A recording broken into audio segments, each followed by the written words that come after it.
শ্রীলঙ্কায় নিহত শিশু জায়ানের লাশ আসছে কাল। সমবেদনা জানাতে শেখ সেলিমের ভাষায় ভিড়।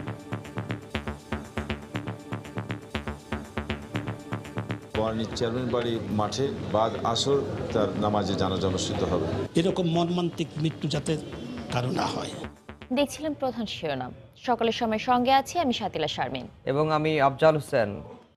এবার অন্যান্য শীর্ষ সংবাদ। জাজিরা প্রান্তে আজ বসছে পদ্মা সেতুর 11তম স্প্যান। দৃশ্যমান হবে 1650 মিটার। বাংলাদেশে বিনিয়োগের সুবিধা নিতে ব্রুনাইয়ের ব্যবসায়ীদের আহ্বান প্রধানমন্ত্রী শেখ হাসিনার। সুলতানের সঙ্গে বৈঠকে 7টি সমঝোতা স্মারক সই।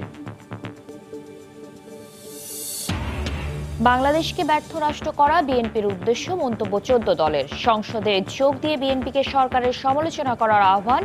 একদলীয় শাসন প্রতিষ্ঠার অভিযোগ।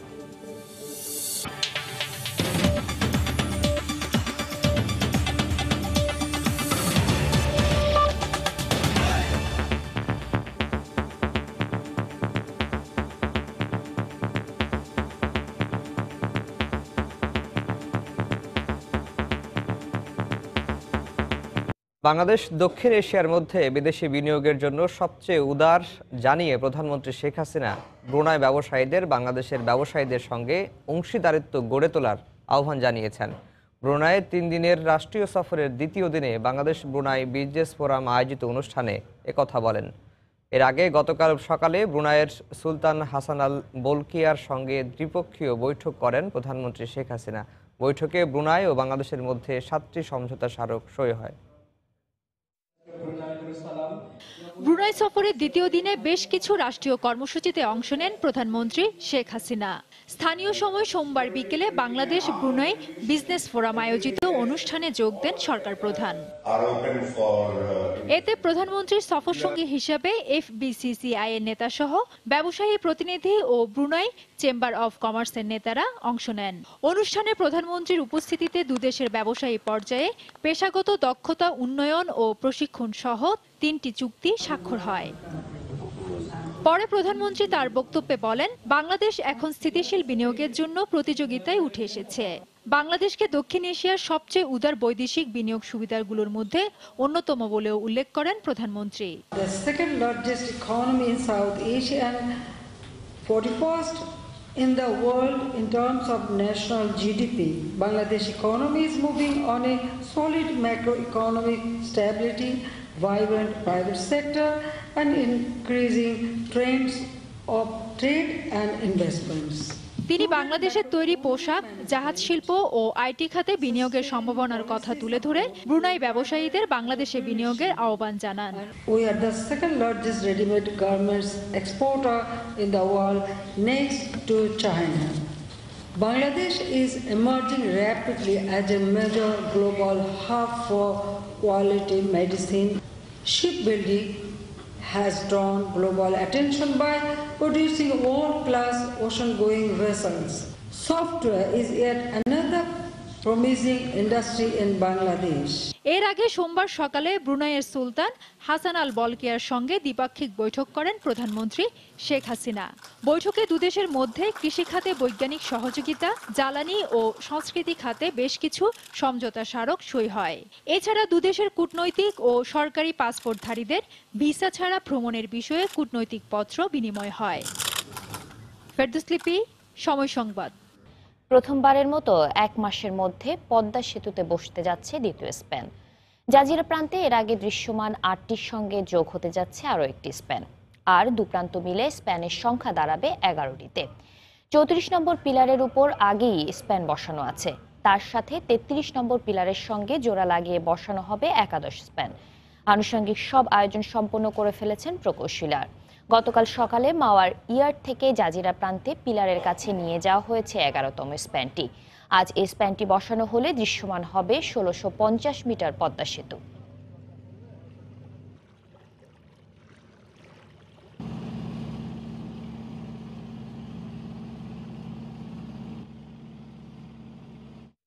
এই মুহূর্তে পদ্মার জাজিরা প্রান্তে রয়েছেন রিপোর্টার এহসান জুয়েল। পদ্মা সেতুর 11তম স্প্যান বসানোর সবশেষ খবর জানতে সরাসরি চলে যাচ্ছি তার কাছে। জুয়েল, একাদশ স্প্যানটি বসার কথা রয়েছে আজ, এবং এটি বসার উদ্দেশ্যে মূলত গতকালই মাওয়া প্রান্ত থেকে যে স্প্যানটি বসানো হবে নির্ধারিত পিলারের উপর, অর্থাৎ 33 এবং 40 নম্বর পিলারের উপর, সেটি কিন্তু গতকালে নিয়ে যাওয়া হয়েছে জাজিরা প্রান্তে নির্ধারিত পিলারগুলোর কাছে। এবং আজ সকাল ভোর 5টা থেকেই এটি তোলার কার্যক্রম শুরু হয়ে গিয়েছে এবং সেই কার্যক্রম এখনও চলছে।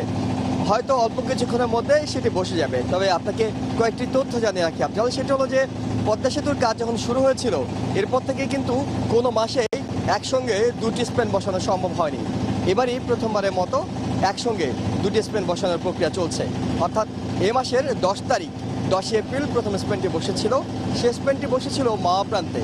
মাওয়া প্রান্তের এখানকার 13 এবং 14 নম্বর পিলারের উপর সেই স্প্যানটি বসানো হয়েছিল। 3 নম্বর মডিউলের প্রথম স্প্যান ছিল সেটি। কিন্তু যেহেতু এর আগের স্প্যানগুলো জাজিরা প্রান্তে বসানো হয়েছে এবং সেই জাজিরা প্রান্তে এখনও একটি পিলারের কাজ বাকি ছিল, অর্থাৎ সবশেষ 33 নম্বর পিলারটি সম্পূর্ণ হয়ে গিয়েছে, সেখানে স্প্যান বসানোর মতো উপযুক্ত পরিবেশ ছিল। আর তাই স্প্যানটি এখন পরবর্তী যে একাদশ স্প্যানটি সেটি এখন জাজিরা প্রান্তে বসানো হবে। তবে এর পরপরই কিন্তু বাকি স্প্যানগুলো বসানোর জন্য আবারও মাওয়া প্রান্তে ফিরে আনা হবে। কারণ আপনি জানেন যে এই মাওয়া প্রান্তে বেশ কিছু পিলার, প্রায় 10-12টি পিলার একসঙ্গে হয়ে গিয়েছে। অর্থাৎ এইখানে এখন চাইলে অনেকগুলো স্প্যান দৃশ্যমান করা সম্ভব।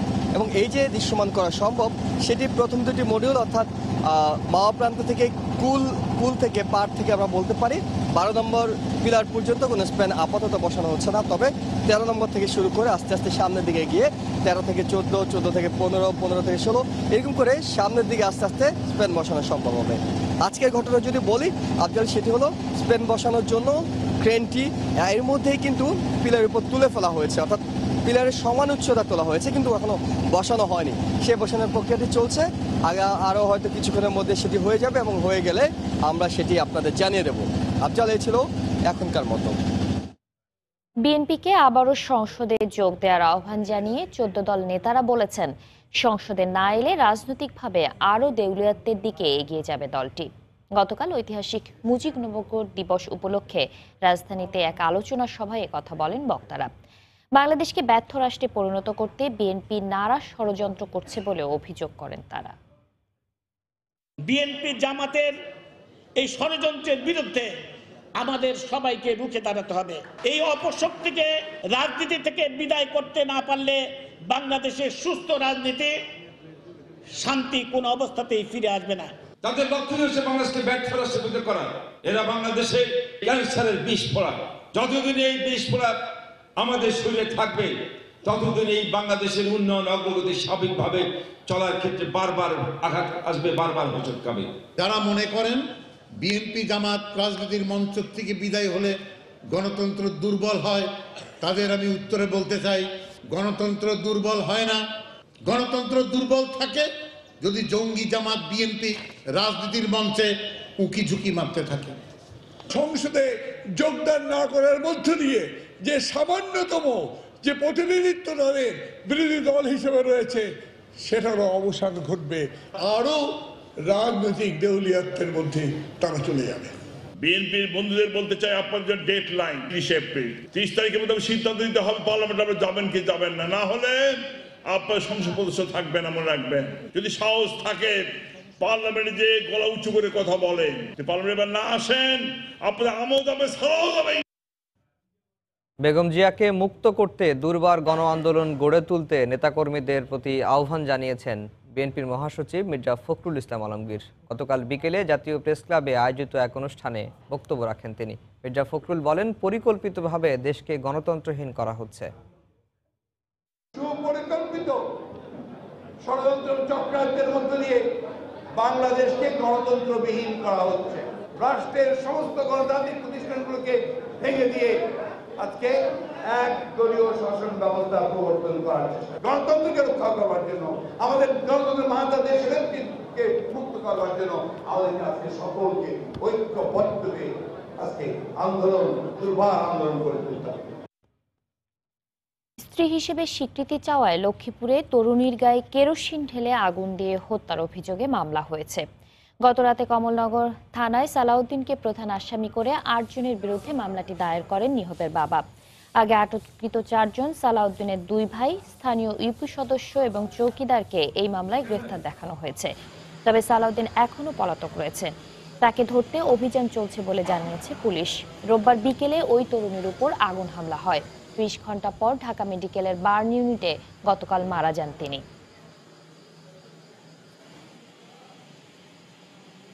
শাহিন আক্তার এখানে কমলাপুর থানায় আসলো কালকে। আসার পরে আমার বাগিনাকে ওই জামাইয়ে কেরাসিন ঢালিয়ে মৃত্যু করার করেছেন। 4 জন ধরা হয়েছে, আমি একজন আসামি ধরা হয়নি। একজন আসামি দৌড়ি দ্রুত আইন নিয়ে বিচার চাই। 4 জন আসামিকে আমরা ইতিমধ্যেই গ্রেপ্তার করতে সক্ষম হয়েছি। আর মূল আসামি সালাউদ্দিনকে ধরার জন্য আমরা তথ্য প্রযুক্তি ব্যবহার করে সকল ধরনের প্রচেষ্টা আমরা গ্রহণ করেছি। দেশের 80% কৃষিভিত্তিক ক্ষুদ্র ও মাঝারি যন্ত্রাংশ বগুড়ায় তৈরি হলেও সময়ের সাথে তাল মিলিয়ে টিকতে পারছে না এই শিল্প। যুগের পর যুগ পার হলেও আধুনিকায়নের ছোঁয়া লাগেনি এই শিল্পে। বাজার দখল করে নিচ্ছে বিদেশি যন্ত্রাংশ। নতুন উদ্যোক্তারা এই শিল্পে এগিয়ে আসতে চাইলেও জায়গার অভাবে তাদের স্বপ্ন অঙ্কুরেই বিনষ্ট হচ্ছে। জেলা প্রশাসক জানালেন, দ্বিতীয় বিসিক শিল্পনগরীর প্রস্তাব বর্তমানে মন্ত্রণালয়ে প্রক্রিয়াধীন রয়েছে। বগুড়া থেকে মাজিদুর রহমানের রিপোর্ট, ছবি তুলেছেন রবিউল ইসলাম।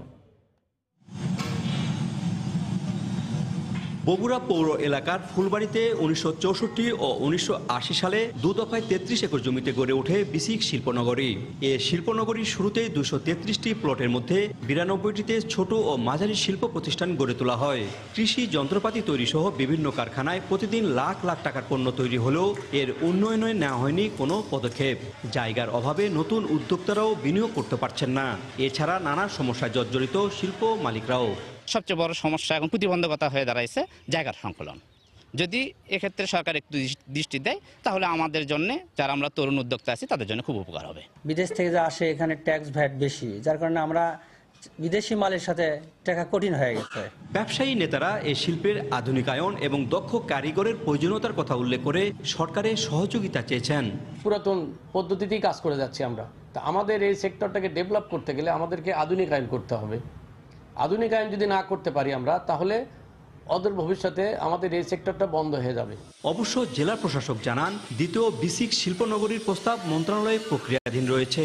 এছাড়া অর্থনৈতিক জোন বাস্তবায়ন হলে নতুন উদ্যোক্তাদের জন্য দ্বার খুলে যাবে বলে জানান জেলা প্রশাসক। ইকোনমিক জোন করার জন্য একটা প্রস্তাব আছে। সেই প্রস্তাবটি আপনারা জানেন শাহজাহানপুর উপজেলার মধ্যে, সেটা অলরেডি ব্যবস্থা নেওয়া হচ্ছে। সেখানে এই ধরনের শিল্প সহ বৃহদায়তন আরও অনেক শিল্প হতে পারে। বগুড়া জেলায় 2000-এর বেশি ক্ষুদ্র ও মাঝারি শিল্প কলকারখানায় কর্মরত রয়েছেন প্রায় 2 লক্ষাধিক শ্রমিক। মাজিদুর রহমান, সময় সংবাদ, বগুড়া। যন্ত্রমানবের কণ্ঠে বাংলায় মুক্তিযুদ্ধের ইতিহাস। বলছি দেশে তৈরি হিউম্যানয়েড রোবট লির কথা। মানুষের মতো হাঁটতে পারে বাংলায় কথা বলতেও। শাহজালাল বিজ্ঞান ও প্রযুক্তি বিশ্ববিদ্যালয়ের 5 শিক্ষার্থী তৈরি করেছেন রোবটটি। নৌশাদ আহমেদ চৌধুরীর ছবিতে আব্দুল আহাদের রিপোর্ট। নাম তার লি। বাংলা স্বরবর্ণ থেকে হারিয়ে যাওয়া লি ফিরে এসেছে রোবট হয়ে, যে তার 2টি পা দিয়ে মানুষের মতোই হাঁটতে পারে, কথা বলতে পারে বাংলায়। আমি বাংলাদেশকে ভালোবাসি।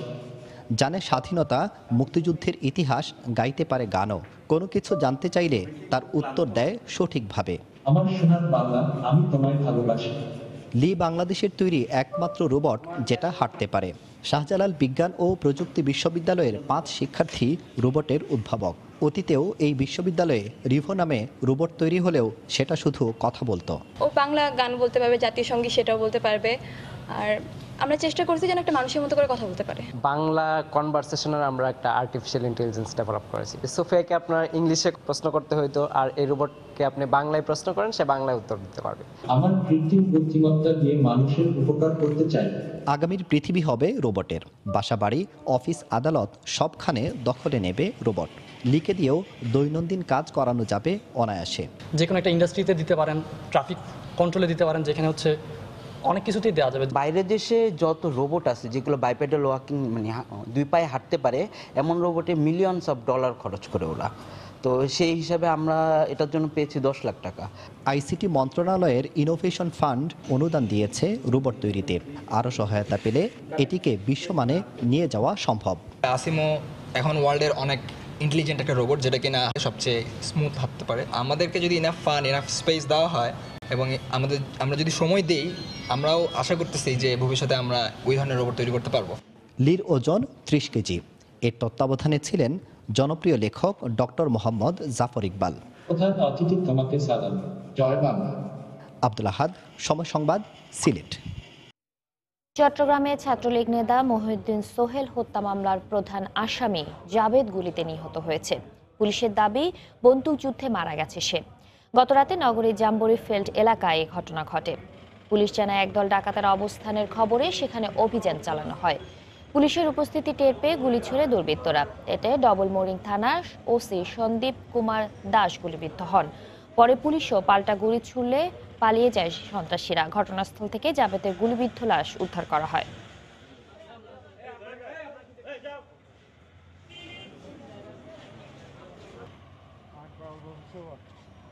গোলাগুলির পরে পরিস্থিতি শান্ত হয়ে আসে। তখন ওই জায়গা তল্লাশি করে দেখা যায় যে গুলিবিদ্ধ একজনের দেহ পড়ে আছে এবং ওখানে একটি বিদেশি পিস্তল, যে পিস্তলটি পুলিশের পিস্তল হয়তো কোনো এক সময় চুরি হয়েছিল, এবং দুইটি দেশীয় তৈরি বন্দুক, একটি দেশীয় পিস্তল, একটি ছুরি উদ্ধার করা হয়। ধারণা করা হচ্ছে যে মহিউদ্দিন সোহেল মার্ডারের যে মূল হত্যাকারী, যে তাকে স্ট্রেপ করেছিল, সেই যাবে। চট্টগ্রামে গুলিতে 14 মামলার আসামি ওয়াসিম নিহত হয়েছে। এ ঘটনায় আহত হয়েছেন 6 পুলিশ সদস্য। গতকাল বিকেলে নগরীর আসাদগঞ্জের সুটকিপট্টি এলাকায় এ ঘটনা ঘটে। পুলিশ জানায় ওয়াসিমের নেতৃত্বে একদল সংঘবদ্ধ সন্ত্রাসী নাশকতার প্রস্তুতি নিচ্ছে এমন খবরে সেখানে অভিযানে যায় তারা। এ সময় পুলিশকে লক্ষ্য করে গুলি চালালে পুলিশও পাল্টা গুলি চালায়। এতে 14 মামলার আসামি ওয়াসিম গুলিবিদ্ধ হয়। পরে গুলিবিদ্ধ অবস্থায় উদ্ধার করে চট্টগ্রাম মেডিকেলে নিলে ওয়াসিমকে মৃত ঘোষণা করেন চিকিৎসক। ঘটনাস্থল থেকে অস্ত্র ও 2 রাউন্ড গুলি উদ্ধার করে পুলিশ।